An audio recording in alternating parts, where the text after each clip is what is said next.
ओम शांति। आज 4 सितंबर 2020 की साकार मुरली। पहले सुनते हैं मुरली के कुछ मुख्य पॉइंट्स। बाप कहते हैं, ड्रामा अनुसार जब तुम फूल बन जाएंगे और जब समय आ जाएगा तो संपूर्ण बगीचा बन जाएंगे। बाप कहते हैं, मैं आकर सबको मंदिर लायक बनाता हूं, परंतु सब मंदिर लायक नहीं बनते हैं। प्रजा को तो मंदिर लायक नहीं कहेंगे ना। प्रजा उन्हों की होगी जो पुरुषार्थ कर बहुत सर्विस करते हैं। फिर बाबा ने कहा, अंत तक इस काम विकार पर जीत रहे तो पवित्र जगत का मालिक बनेंगे। बाबा कहते हैं, जब तक राजधानी स्थापन न हो जाए तब तक विनाश नहीं होगा। तुम बहुत गुप्त वॉरियर्स हो। फिर आगे बाबा ने कहा, जिसने बहुत भक्ति की है उनको ही तीर लगेगा, झट धारणा होगी। हिसाब ही वंडरफुल है। पहले नंबर में पावन, वही फिर पतित बनते हैं। यह भी कितनी समझने की बातें होती है। कोई की तकदीर में नहीं है तो पढ़ाई को छोड़ देते हैं। अब मुरली सुनते हैं विस्तार से। मीठे बच्चे, जब तुम फूल बनेंगे तब ये भारत कांटों के जंगल से संपूर्ण फूलों का बगीचा बनेगा। बाबा आया है तुम्हें फूल बनाने। आज का प्रश्न, मंदिर लायक बनने के लिए किन बातों पर विशेष ध्यान देना है? उत्तर, मंदिर लायक बनना है तो चलन पर विशेष ध्यान दो। चलन बहुत मीठी और रॉयल होनी चाहिए। चलन इतना मीठापन हो जो दूसरों को उसकी महसूसता आए। अनेकों को बाप का परिचय दो। अपना कल्याण करने के लिए अच्छी रीति पुरुषार्थ कर सर्विस पर लगे रहो। आज का गीत है, बदल जाए दुनिया न बदलेंगे हम। ओम शांति। रूहानी बच्चे जानते हैं कि बाप ब्रह्मा द्वारा समझा रहे हैं। ब्रह्मा के रथ द्वारा ही समझाते रहते हैं। हम ये प्रतिज्ञा करते हैं कि श्रीमत पर हम इस भारत की भूमि को पतित से पावन बनाएंगे। भारत खास और दुनिया आम, सबको हम पतित से पावन बनने का रास्ता बताते हैं। इतने ख्यालात हर एक को अपनी बुद्धि में रखना है। बाप कहते हैं, ड्रामा अनुसार जब तुम फूल बन जाएंगे और जब समय आ जाएगा तो संपूर्ण बगीचा बन जाएगा। भगवान भी निराकार को कहा जाता है, माली भी निराकार को कहा जाता है, साकार को नहीं।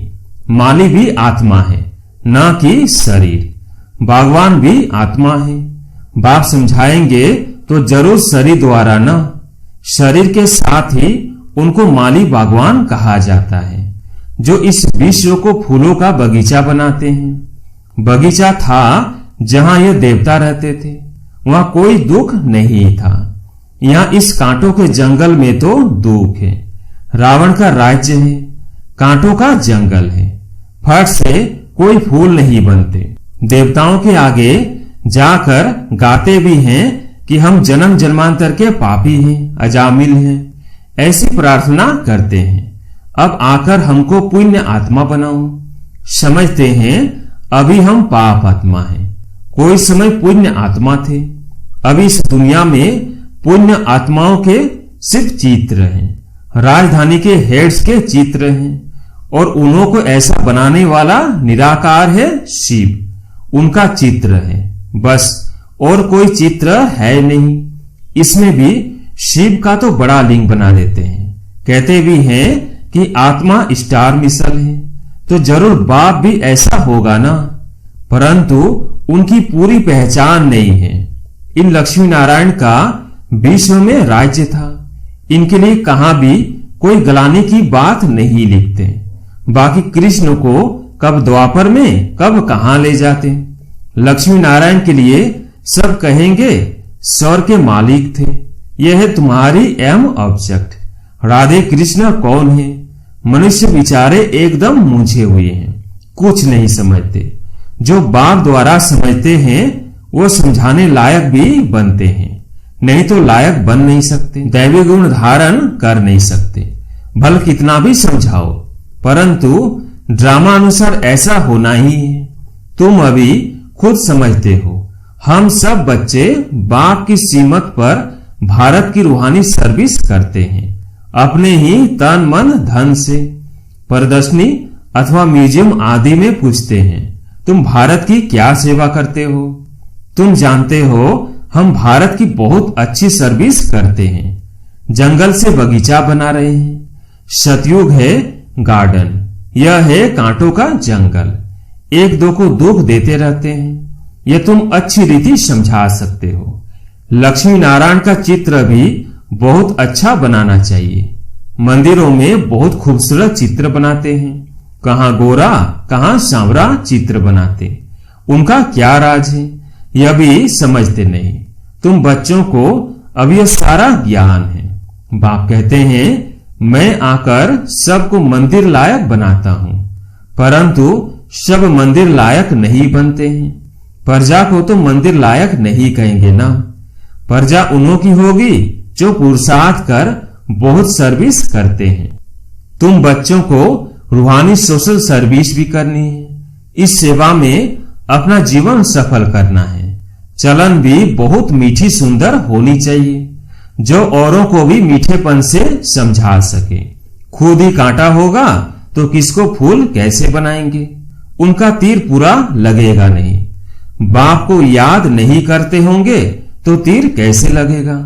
अपने कल्याण के लिए अच्छी रीति पुरुषार्थ कर सर्विस में लगे रहो। बाप भी सर्विस पर है ना, तुम बच्चे भी दिन रात सर्विस पर रहो। दूसरी बात समझाते हैं, शिव जयंती पर बहुत बच्चे तारे भेज देते हैं। उनमें भी ऐसी लिखत लिखनी चाहिए जो वो तारे किसको भी दिखाएं तो समझ जाएं। आगे के लिए क्या करना है उसका पुरुषार्थ किया जाता है। सेमिनार भी इसलिए करते हैं कि क्या क्या सर्विस करें, जो बहुतों को बाप का परिचय मिले। तारे ढेर रखिए, इनसे बहुत काम ले सकते हो। एड्रेस डालते हैं, शिव बाबा केयर ऑफ ब्रह्मा। प्रजापिता ब्रह्मा भी है और रूहानी पिता वह जिस्मानी, उनसे जिस्मानी रचना रची जाती है। बाप है मनुष्य सृष्टि का रचता। कैसे रचना रचते हैं यह दुनिया भर में कोई नहीं जानते। बाप ब्रह्मा द्वारा अब नई रचना रच रहे हैं। ब्राह्मण है चोटी, पहले पहले ब्राह्मण जरूर चाहिए। विराट रूप की है यह चोटी। ब्राह्मण देवता क्षत्रिय, वैश्य शूद्र। पहले शूद्र तो नहीं हो सकते। बाप ब्रह्मा द्वारा ब्राह्मण रचते हैं। शूद्र कैसे और किस द्वारा रचेंगे तुम बच्चे जानते हो। कैसे नई रचना रचते हैं, ये अडॉप्शन है बाप की। कल्प कल्प बाप आकर शूद्र से ब्राह्मण बनाते हैं, फिर ब्राह्मण से देवता बनाते हैं। ब्राह्मणों की सर्विस बहुत ऊंची है। वह ब्राह्मण लोग खुद ही पवित्र नहीं है तो दूसरे को पवित्र कैसे बनाएंगे? कोई भी ब्राह्मण सन्यासी को कभी राखी नहीं बांधेंगे। वो कहेंगे हम तो है ही पवित्र। तुम अपना मुंह देखो, तुम बच्चे भी कोई से राखी नहीं बंधवा सकते। दुनिया में तो सब एक दो को बांधते हैं, बहन भाई को बांधती है। यह रिवाज अभी निकला है। अभी तुम शूद्र से ब्राह्मण बनने के लिए पुरुषार्थ करते हो। समझाना पड़ता है। मेल फीमेल दोनों पवित्रता की प्रतिज्ञा करते हैं। दोनों बता सकते हैं कि हम कैसे बाप की सीमा से पवित्र रहते हैं। अंत तक इस काम विकार पर जीत रहे तो पवित्र जगत का मालिक बनेंगे। पवित्र दुनिया सतयुग को कहा जाता है। सो अब स्थापन हो रही है। तुम सब पवित्र हो। विकार में गिरने वाले को राखी बांध सकते हो। प्रतिज्ञा कर और फिर पतित बने तो कहेंगे तुम राखी बंधवाने आए थे, फिर क्या हुआ? कहेंगे माया से हार खा ली। यह है युद्ध का मैदान। विकार बड़ा दुश्मन है। इन पर जीत पाने से ही जगत जीत अर्थात राजा रानी बनना है। प्रजा को जगत जीत नहीं कहेंगे। मेहनत तो राजा रानी करते हैं ना। कहते भी हैं हम तो लक्ष्मी नारायण बनेंगे। वह फिर राम सीता भी बनेंगे। लक्ष्मी नारायण के बाद उनके तख्त पर जीत उनके बच्चे की होती है। वो लक्ष्मी नारायण फिर दूसरे जन्म में नीचे चले जाएंगे। भिन्न नाम रूप से बच्चे को गद्दी मिलती है तो ऊंच नंबर गिना जाएगा। पुनर्जन्म तो लेते हैं ना। बच्चा तख्त पर बैठेगा तो सेकंड ग्रेड हो जाएगा। ऊपर वाला नीचे, नीचे वाला ऊपर आ जाएगा। तो अब बच्चों को ऐसा ऊंच बनना है तो सर्विस में लग जाना चाहिए। पवित्र होना भी बहुत जरूरी है। बाप कहते हैं मैं पवित्र दुनिया बनाता हूं। अच्छा, पुरुषार्थ थोड़े करते हैं, पवित्र तो सारी दुनिया बन जाती है। तुम्हारे लिए स्वर्ग की स्थापना करते हैं। यह ड्रामा अनुसार होना ही है। यह खेल बना हुआ है। तुम पवित्र बन जाते हो, फिर विनाश शुरू हो जाता है। सतयुग की स्थापना हो जाती है। ड्रामा को तो तुम समझ सकते हो। सतयुग में था देवताओं का राज्य, अभी नहीं है, फिर होना है। तुम हो रूहानी मिलिट्री। तुम 5 विकारों पर जीत पाने से जगत जीत बनने वाले हो। जन्म जन्मांतर के पाप कटने के लिए बाबा युक्तियां बताते हैं। बाप एक ही बार आकर युक्ति बताते हैं। जब तक राजधानी स्थापन न हो जाए तब तक विनाश नहीं होगा। तुम बहुत गुप्त वरियस हो।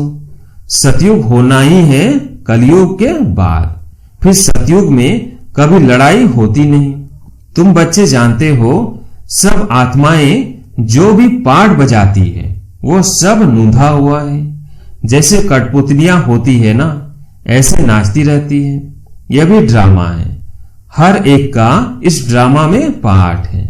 पाठ बजाते बजाते तुम तमो प्रधान बने हो, फिर अब ऊपर जाते हो, शतो प्रधान बनते हो। नॉलेज तो सेकंड की है। शतो प्रधान बनते हैं, फिर गिरते गिरते तमो प्रधान बनते हैं, फिर बाप ऊपर ले जाते हैं। वास्तव में वो मछलियां तार में लटकती है। इस तार में मनुष्यों को डालना चाहिए। ऐसे उतरती कला फिर चढ़ती कला होती है। तुम भी ऐसे चढ़ते हो, फिर उतरते उतरते नीचे आ जाते हो। 5000 वर्ष लगते हैं ऊपर जाकर फिर उतरने में। ये 84 का चक्र तुम्हारी बुद्धि में है। उतरती कला और चढ़ती कला का राज बाप ने ही समझाया है। तुम्हारे में भी नंबरवार जानते हैं और फिर पुरुषार्थ करते हैं। जो बाप को याद करते हैं वह जल्दी ऊपर जाते हैं। यह प्रवृत्ति मार्ग है। जैसे जोड़ी को दौड़ाते हैं तो जोड़ी का एक एक पांव बांधते हैं, फिर दौड़ते हैं। यह भी तुम्हारी दौड़ी है ना। कोई की प्रैक्टिस नहीं होती है तो गिर पड़ते हैं। इसमें भी ऐसे होता है। एक आगे बढ़ता है तो दूसरा रोक लेता है। कहां दोनों गिर पड़ते हैं। बाबा वंडर खाते हैं। बड़ों को भी काम की आग लगती है तो वह भी गिर पड़ते हैं। ऐसे थोड़ी उसने गिराया। गिरना न गिरना अपने हाथ में है। कोई धक्का थोड़ी ही देते हैं। हम गिरे क्यों? कुछ भी हो जाए हम गिरेंगे नहीं। गिरे तो खाना खराब। जोर से चमाट लगती है, फिर पछताते भी हैं। हड्डी हड्डी टूट जाती है, बहुत चोट लगती है। बाबा भिन्न भिन्न प्रकार से समझाते रहते हैं। यह भी समझाया शिव जयंती पर तारे ऐसी आनी चाहिए जो मनुष्य पढ़ने से समझ जाए। विचार सागर मंथन करने के लिए बाबा टाइम देते हैं। कोई देखे तो वंडर खाए। कितनी चिट्ठियां आती हैं, सब लिखते हैं बाप दादा। तुम समझा भी सकते हो। शिव बाबा को बाप, ब्रह्मा को दादा कहते हैं। एक को कभी कोई बाप दादा कहते हैं क्या?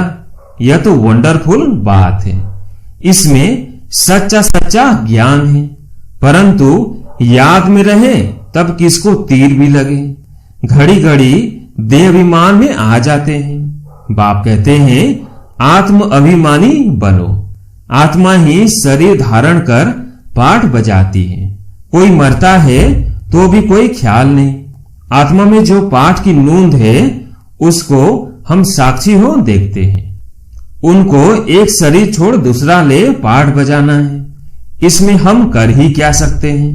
यह ज्ञान भी तुम्हारी बुद्धि में है, वह भी नंबर 1। कईयों की बुद्धि में तो ठहरता ही नहीं, इसलिए किसको समझा नहीं सकते। आत्मा बिल्कुल ही गर्म तवा, तमो प्रधान पतित है। उन पर ज्ञान अमृत डाला जाता है तो ठहरता नहीं। जिसने बहुत भक्ति की है उनको ही तीर लगेगा, झट धारणा होगी। हिसाब भी वंडरफुल है। पहले नंबर में पावन, वही फिर पतित बनते हैं। यह भी कितनी समझने की बातें होती है। कोई की तकदीर में नहीं है तो पढ़ाई को छोड़ देते हैं। अगर छोटेपन से ही नॉलेज में लग जाए तो धारणा होती जाएगी। समझेंगे इसने बहुत भक्ति की हुई है, बहुत होशियार हो जाए, क्योंकि आर्गन से बड़े होने से फिर समझ भी जास्ती आती है। जिस्मानी रूहानी दोनों तरफ अटेंशन देने से फिर वो असर निकल जाता है। यह है ईश्वरीय पढ़ाई। फर्क है ना, परंतु जब वो लगन भी लगे ना। अच्छा, मीठे मीठे सिकिलते बच्चों प्रति माता पिता बाप दादा का याद प्यार और गुड मॉर्निंग। रूहानी बाप की रूहानी बच्चों को नमस्ते।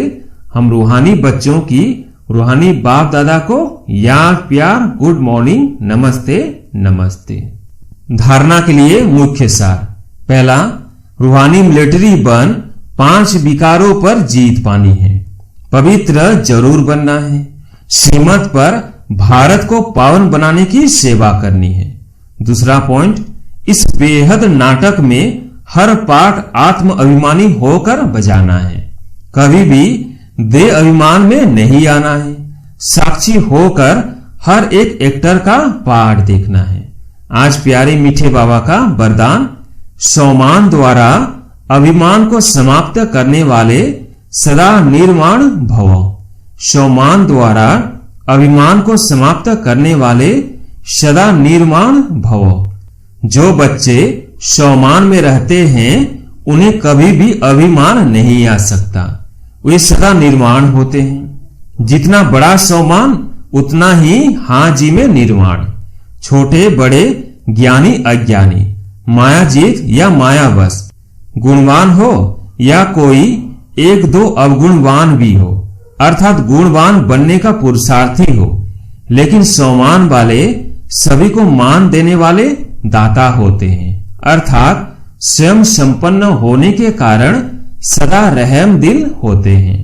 आज का स्लोगन, स्नेह ही सहज याद का साधन है। इसलिए सदा स्नेही रहना और स्नेही बनाना।